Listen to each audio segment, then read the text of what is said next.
आप देख रहे हैं न्यूज़ 21। हेलो एवरीवन, आज मैं आप लोगों के सामने अपनी ड्यूटीज़ की कुछ बातें शेयर करना चाहती हूँ। ये मैं इसलिए नहीं कर रही हूँ कि आप इस सिचुएशन से डरें या फिर हमें कुछ सिंपैथी चाहिए आपसे। ये मैं सिर्फ इसलिए कर रही हूँ कि आप इस सिचुएशन की गंभीरता को समझिए, क्योंकि मैं इस सिचुएशन को इतने करीब से देख के आई हूँ, तो मेरा एक फर्ज बनता है कि मैं एक जिम्मेदार नागरिक के नाते आप लोगों को भी इसके बारे में जागरूक कर पाऊं, क्योंकि मैं आज भी देखती हूँ कि लोग बिल्कुल भी पढ़े लिखे लोग ध्यान नहीं देते हैं। मेरी ड्यूटीज अब एम्स के कोविड एरिया से खत्म हो चुकी हैं। मैं क्वारंटीन के लिए आ गई हूँ। बहुत बहुत ज्यादा टफ ड्यूटीज हैं। जितनी भी चीजें आप पढ़ रहे हैं उसकी एक एक बात सच है। हम ड्यूटीज दिन रात कर रहे हैं। बहुत दिनों से सोए नहीं हैं, ढंग से खाना नहीं खा पा रहे हैं। गर्मी इतनी ज्यादा लगती है पीपीई किट में कि उसको शब्दों में बयां नहीं किया जा सकता। मास्क इतना सफोकेटिंग होता है कि उसे आप 5 मिनट भी नहीं पहन सकते हैं, और उसे हम 6-6 घंटे 12-12 घंटे लगा के रख रहे हैं। भले ही हमें सारा प्रोटेक्शन दिया जा रहा है, हम लोग बहुत ध्यान रख के ड्यूटीज कर रहे हैं, लेकिन फिर भी एक डर तो सभी के मन में रहता है कि कहाँ किससे क्या चूक हो जाए और वो पॉजिटिव हो जाए। ये बीमारी इतनी भयानक तो नहीं है, ये सच है, लेकिन इसका जो स्प्रेड है वो बहुत भयानक है। जहां तक यंग एज के पीपल की बात होती है, वो लोग बच जाते हैं इजीली, उनको बचाना इजी होता है, उनके सिम्टम्स गंभीर नहीं होते हैं। लेकिन जब छोटे बच्चे आते हैं, जब बूढ़े लोग आते हैं, तो सिचुएशंस बहुत डरावनी होने लगती हैं। मैंने देखा कि फैमिली में पापा पॉजिटिव निकल रहे हैं, फिर मम्मी पॉजिटिव आ रही हैं, फिर बच्चे आते हैं टेस्ट कराने, सुबह से लाइन में लग जाते हैं। जब उनके टेस्ट रिजल्ट्स आते हैं, उतनी देर तक उन्हें होल्डिंग एरिया में रुकना पड़ता है। आप सोच नहीं सकते हैं कि उन लोगों पे क्या बीतती होगी कि हमारा रिजल्ट 24 घंटे में क्या आने वाला है। वो बेचारे तो बस ये डरते हैं कि कहीं कोरोना हो गया तो हम मर जाएंगे।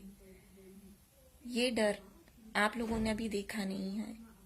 जब आप ये सब देखेंगे तो शायद घर से निकलना बंद कर देंगे। ये सब कुछ सही है कि आप सोशल डिस्टेंसिंग मेंटेन करिए, मास्क पहनिए, दूरी बनाए रखिए, अननेसेसरली लोगों से नहीं मिलिए, पर ये सारी चीजें यंग एज जनरेशन के लिए हैं। ओल्ड एज लोगों के लिए, बच्चों के लिए नियम ये कहता है कि आप उन्हें घर पे रखिए। इसलिए स्कूल सबसे पहले बंद किए गए, इसलिए सबसे पहले हाई अलर्ट हुआ सीनियर सिटीजन्स के लिए। पर जब मैं क्वारंटीन के लिए यहाँ आ रही थी तो मैंने देखा कि आज भी सीनियर सिटीजन्स बाहर घूम रहे हैं, बच्चे खेल ही रहे थे कॉलोनी में। आप नहीं जानते कि कौन सा एरिया हॉट एरिया में कब कन्वर्ट हो जाएगा। सिचुएशंस अभी और वर्स्ट होने वाली हैं अगर हमने ध्यान नहीं दिया तो। जो अब केसेस आ रहे हैं, नंबर ऑफ केसेस बहुत बढ़ रहे हैं। जितने नंबर ऑफ केसेस बढ़ते जाएंगे उतने उनके कॉन्टैक्ट हिस्ट्री वाले लोग बढ़ते जाएंगे। इसलिए बहुत बहुत जरूरी है कि आप सब घर पे रहिए। जो भी एक इंसान घर से बाहर जाता है घर की जरूरी चीजों को लाने के लिए, वो अपना पूरा ध्यान रखे, वो ये जाने कि पूरे परिवार की जिम्मेदारी उसके ऊपर है। बाहर से आने वाली सारी चीजों को जिस तरह से यूज करने बोला जा रहा है, आप प्लीज वैसे ही यूज करिए। बच्चों को मास्क ले जाके शॉप्स पे ले जाने की जरूरत बिल्कुल भी नहीं है आपको। सीनियर सिटीजन से तो मेरी हाथ जोड़ के रिक्वेस्ट है कि प्लीज घर में बैठिए, वॉक के लिए अपना टेरेस यूज करिए, अपने घर के कमरों को यूज करिए। आपको नहीं निकलना है अपने घर से। आपने अभी अभी केस सुना होगा कि कल ही डॉक्टर हेड्डा की डेथ हो चुकी है। बहुत बहुत अच्छे डॉक्टर थे वो, पर क्योंकि एज बहुत ज्यादा थी उनकी तो वो सरवाइव नहीं कर पाए। काफी लड़ाई करी उनकी बॉडी ने कोरोना से, लेकिन कल उनकी डेथ हो गई। प्लीज इस चीज को समझिए और अपने आप का ध्यान रखिए, दूसरों को भी बचाइए और खुद को भी बचाइए। मास्क जो पहनता है उसको घबराहट होगी, ये मैं समझती हूँ, मौसम भी बहुत गर्म हो रहा है, लेकिन मास्क पहनना आज की जरूरत है।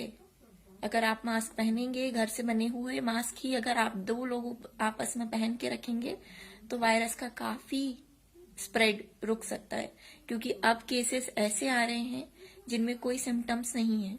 तो अगर सिम्टम्स नहीं है तो वो खांसेगा नहीं, छींकेगा नहीं, तो वो इतना भयानक तरीके से तो नहीं फैला पाएगा। लेकिन जब आप उससे बात करेंगे या वो कहीं आपके आसपास खड़े होकर कुछ बात कर रहा होगा तो एटलीस्ट उसके मास्क से वो जो ड्रॉपलेट्स फॉर्मेशन है वो रुक जाएंगे, क्योंकि आप भी मास्क पहने रहेंगे तो वो ड्रॉपलेट्स आप तक रीच नहीं कर पाएंगे। तो प्लीज मास्क से अपना मुंह कवर रखिए, घर लौटने पे अपने हाथ पैर जरूर धोइए, और इन सब चीजों का ध्यान रखते हुए आप अपने परिवार में भी सबका ध्यान रखिए। हॉस्पिटल का सीन इतना डरावना है कि रात में 2-2, 3-3 बजे रिपोर्ट्स आती हैं और हमें उन पेशेंट्स को शिफ्ट करना होता है। वो उतने ही बजे, रात के 2-3 बजे, चाहे छोटा बच्चा हो, बूढ़ा हो या कोई यंग हो, उसे हम एम्बुलेंस से वार्ड्स में शिफ्ट करते हैं। सोते नहीं है लोग, हम ड्यूटीज में हो या ना हो, हम हमेशा अपडेटेड रहते हैं अपने ग्रुप में। भूख लगना बंद हो चुकी है।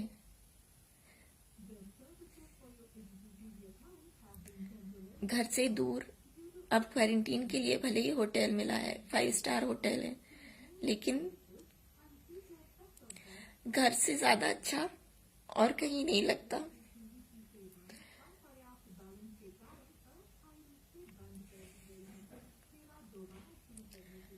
आपका तो आसमान आपका घर होता है, आपका जहान आपका घर होता है। तो कोई आपको अगर जन्नत भी देगा तो आप नहीं रहेंगे अपने परिवार वालों के बिना।